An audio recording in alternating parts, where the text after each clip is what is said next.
eminentemente suavidino, diz respeito quando o paciente é criança ou adolescente. Nesses casos, entendo que há incapacidade para compreender e tomar decisões. E aqui vige, em relação a crianças e adolescentes, o critério do melhor interesse. Nessa linha, inclusive, eu destaco no meu voto que a representação exercida pelos pais não significa que eles passam a ser titulares dos direitos fundamentais dos filhos. Ainda que haja um importante espaço de liberdade dos pais para tomar a decisão no que se refere ao destino dos filhos, quando se trata de proteção à saúde e vida, essa liberdade, na minha compreensão, é consideravelmente limitada. Então, nesse aspecto, eu entendo que não pode haver a substituição da vontade do menor ou dos adolescentes pelos pais, mas sim, aqui deve ser considerado o critério médico para a proteção do melhor interesse da criança, quando esta for a única maneira de salvar a vida dessa criança ou do adolescente. Então, para além daquilo que já foi sugerido pelo eminente ministro Flávio Dino, eu acharia importante explicitar que para criança e adolescente não pode haver a substituição da vontade pelos pais. Aqui deve prevalecer efetivamente o melhor interesse, de forma que cabe ao médico dar a orientação correta sobre o tratamento a ser realizado, inclusive sobre a necessidade ou não de se fazer a transfusão de sangue. Um outro aspecto que eu também trago à reflexão diz respeito às incapacidades momentâneas, como um paciente inconsciente. Diante da total incapacidade para tomar decisões, na minha visão, o melhor interesse deverá ser apenas o critério residual para tomar decisão, dando-se prevalência à determinação do paciente, naquilo que ele manifestou de forma antecipada como sua vontade. Então, nesse contexto, a existência de diretivas antecipadas de vontade pode ser determinante para tomar decisão. Tal será o caso se o paciente inconsciente tiver declarado anteriormente a sua vontade, o que se aplica também a pacientes testemunhas de Jeová, devendo-se respeitar a recusa de tratamento registrada na diretiva. Então, em relação à recusa de tratamento, eu faço essas diferenciações.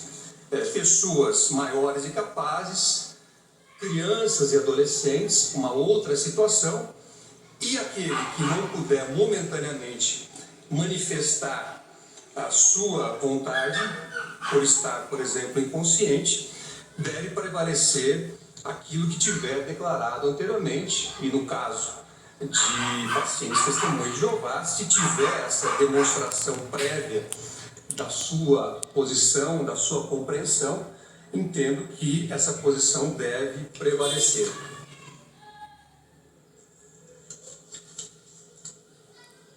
O outro aspecto, no que diz respeito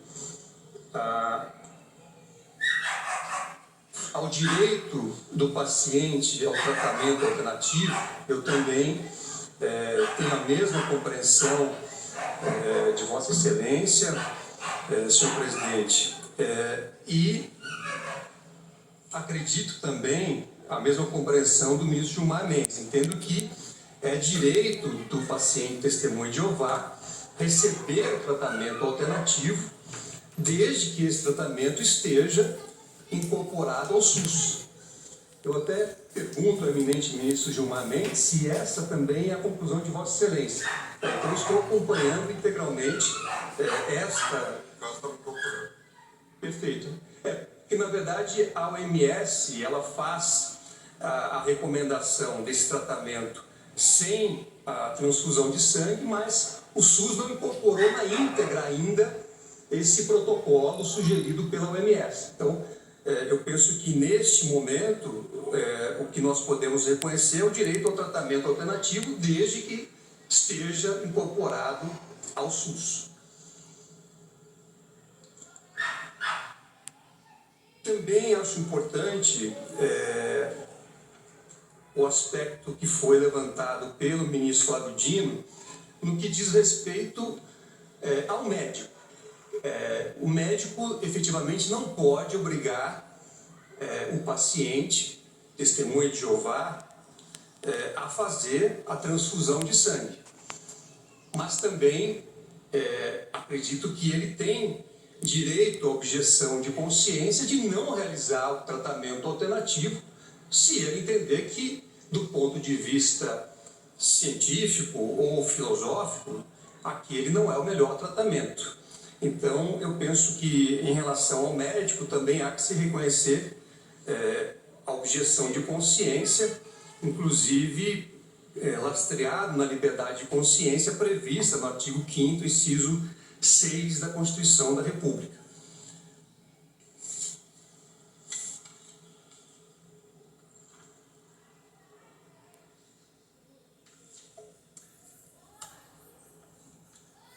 Então, com essas considerações e sugestões, senhor presidente, primeiro, de talvez diferenciar realmente a situação dos maiores incapazes, crianças e adolescentes e momentaneamente incapazes.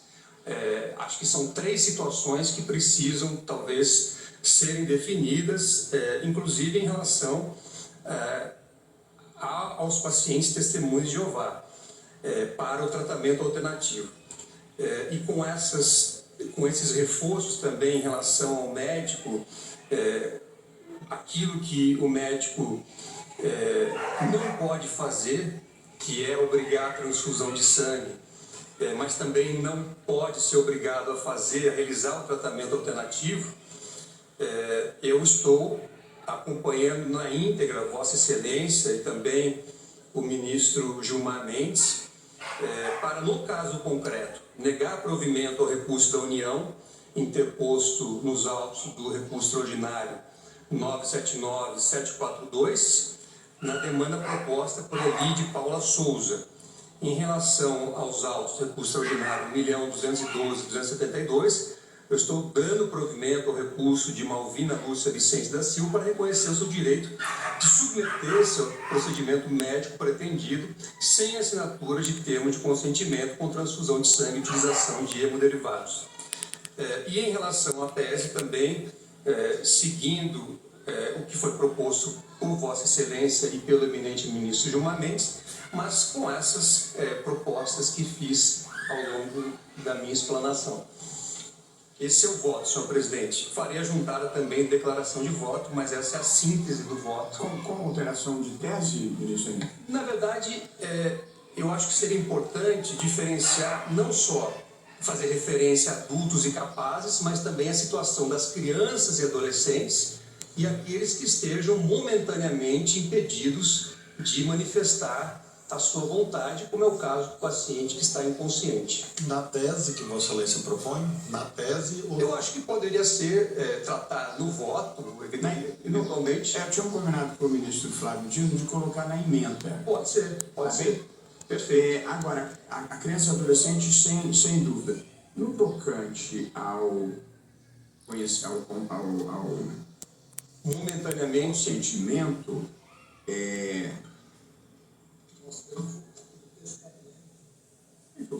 Teve uma resolução do Conselho Federal de Medicina sobre isso, diretiva de vontade. Pode remeter a ela. Também. Que reconhece a diretiva de vontade do paciente. Previamente manifestado. Olha aqui, no item da manifestação do consentimento, já constava isso, ministro Zanin. A recusa deve ser válida, proferida pelo próprio paciente maior e capaz e em condições adequadas de discernimento.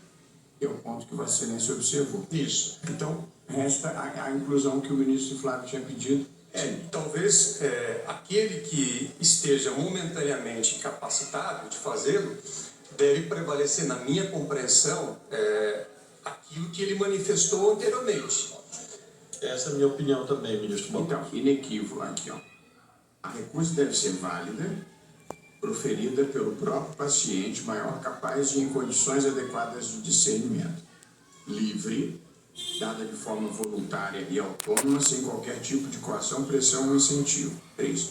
Inequívoca, realizada de forma expressa, prévia ao ato médico e atual, podendo ser O revogada. atual talvez possa gerar algum problema, porque na verdade se a pessoa está inconsciente, pode haver alguma dúvida. E tem o testamento vital já declarado, já presente.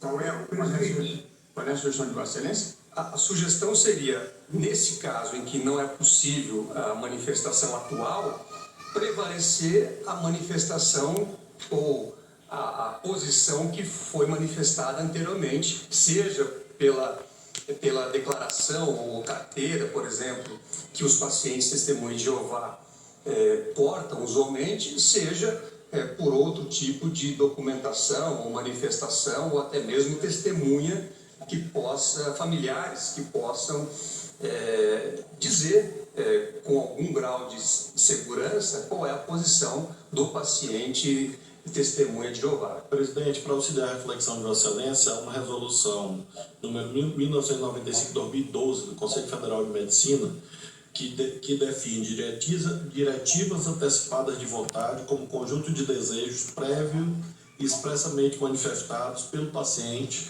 sobre cuidados e tratamentos que quer ou que não quer receber no momento que estiver incapacitado de expressar livre e autonomamente sua vontade.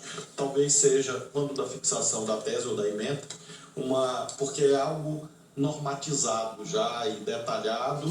Qual é a resolução 1995/2012 do Conselho Federal de Medicina, Sem que querer. trata da chamada diretiva antecipada de vontade. Então, lê para o ministro Zanin e vê se ele está de acordo que se faça, no caso, não sendo possível a manifestação atual, incidirá a resolução. O que ela diz? Eu vou diz o seguinte: artigo 1º, definir diretivas antecipadas de vontade como conjunto de desejos prévio e expressamente manifestados pelo paciente sobre cuidados e tratamentos que quer ou não receber no momento em que estiver incapacitado de expressar livre e autonomamente sua vontade.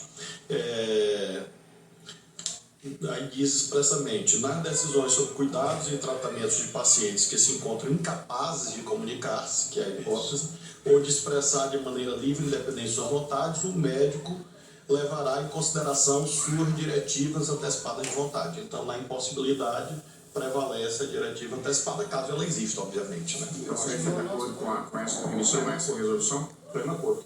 Perfeito, resolvido. E acho que talvez aí não sei se há uma divergência ou não em relação às crianças e adolescentes. Na intervenção do eminente ministro Luiz Fux, eu compreendi que Vossa Excelência entende que seria possível os pais autorizarem o tratamento alternativo. Não havendo. Eu acho que nesse caso prevalece o melhor interesse, e aí os pais não poderiam substituir a vontade da criança. Aí penso que a avaliação médica sobre a necessidade ou não deveria prevalecer em detrimento à substituição da vontade da criança e do adolescente. Senhor presidente, Nossa, ele quer falar. desde os primórdios do surgimento do direito das crianças, do direito da gente, os pais são aqueles que exteriorizam a vontade dos filhos, ou por incapacidade, ou por imaturidade, ou por doença mental. Essa sempre foi a regra. Muito embora, por exemplo, no ação de licenciação de paternidade, a parte seja o filho, ele propõe a ação representada pela mãe. Porque a criança não tem ainda a percepção da questão identitária. Então, por exemplo, ao que eu me opus é o seguinte: em havendo alternativa,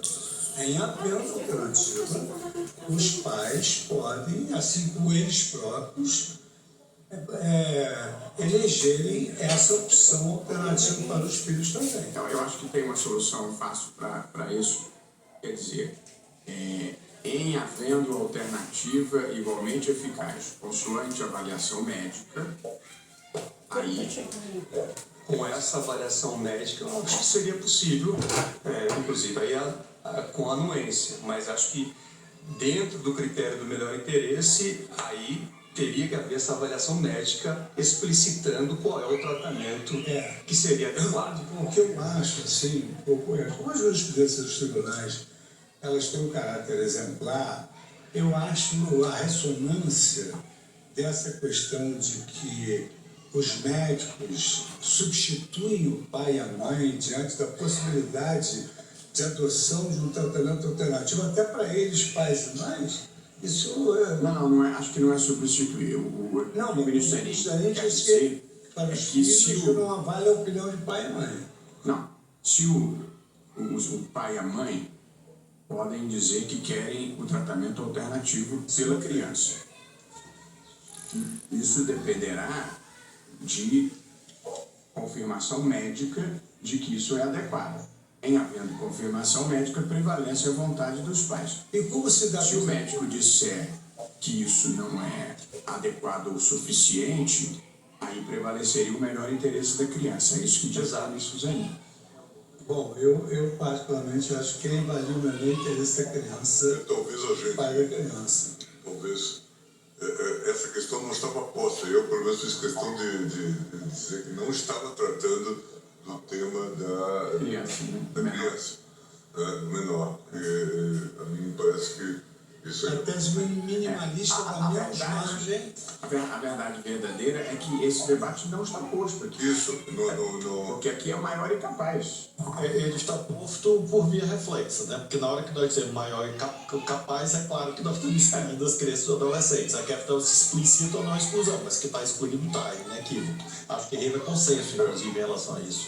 Mas isso é um mas a questão se a exclusão explícita ou implícita. Sim, Eu, particularmente, acho bom explicitar, já que vamos excluir. Na Então, medida o em meio termo que tratamos. nós chegamos não entra na tese, mas entra na Sim, linha. sim, exato. Por mim está bem. Agora nós temos essa dificuldade que estamos tentando conciliar, mas o ministro Fux, eu acho que o princípio constitucional é o do melhor interesse da criança. Eu até entendo que se presuma que os pais sejam os intérpretes do melhor interesse da criança. Mas se o médico entender que não é, aí, na pior das hipóteses, tem que ter o juiz, mas Porque aí nós estamos falando do direito de recusa também.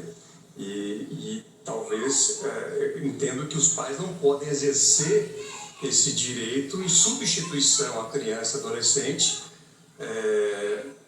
até porque se trata de um direito fundamental à vida, à saúde, e teria que prevalecer, de acordo com a Constituição, o melhor interesse. o ministro Alexandre está pedindo a palavra, vamos ouvi-lo. Ministro Alexandre. Boa tarde, presidente. Eu vou aproveitar aqui esse final, eu ia fazer duas considerações rápidas, mas começo por essa última. Me parece ser de importância total nós definirmos a questão da criança.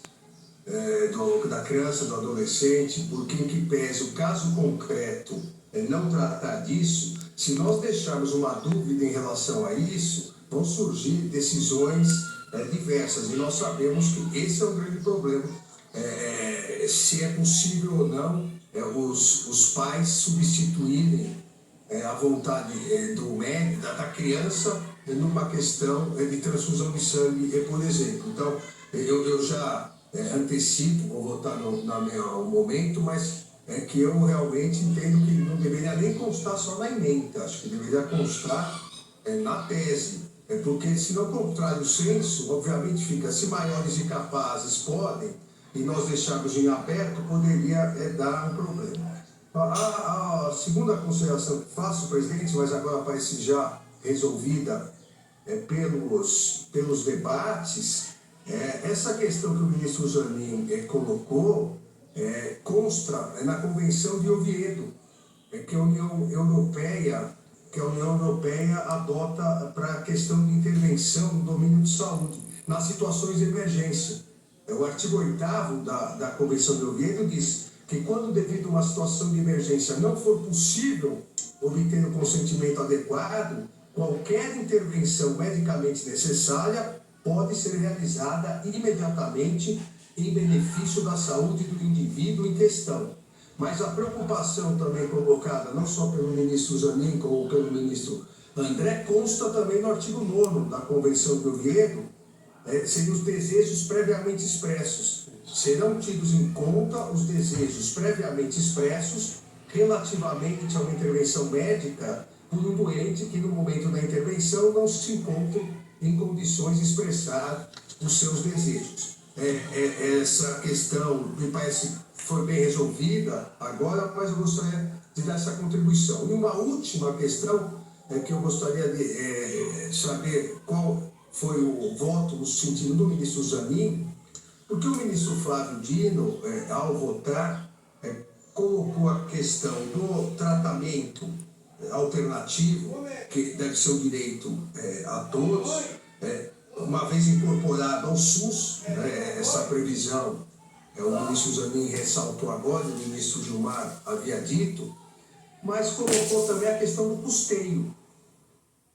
O custeio, ou seja, se é de um estado para o outro, seria de quem a responsabilidade de pagar o transporte, a estadia e a alimentação. Porque isso é um problema também que a partir da nossa decisão nós temos que deixar muito claro, porque as rubricas orçamentárias são diversas. No tratamento do SUS, o SUS não tem essa previsão, não.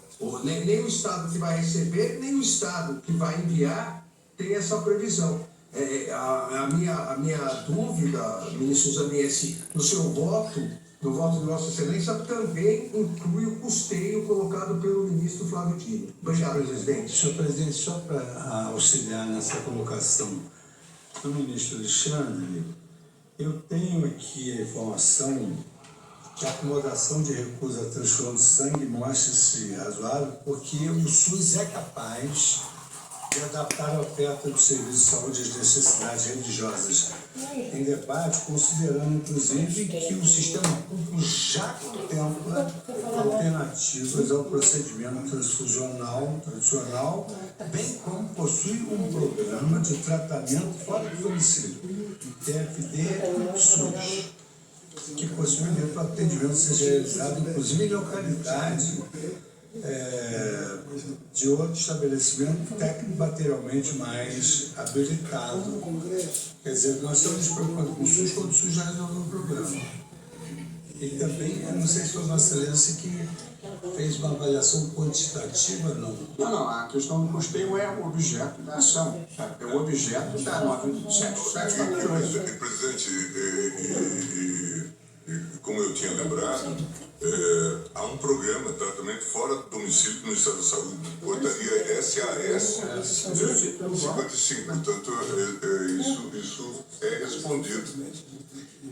Quanto ao acréscimo, eu prefiro a fórmula de botar na emenda, que nós temos adotado um cuidado que me parece prudente, de fazermos a tese vinculada ao caso concreto, entendeu? Como o ministro Flávio Dino manifestou essa preocupação, eu acho que ela é legítima, mas vou deixar em aberto, eu colocaria na emenda, fica público. Tentamos uma fórmula e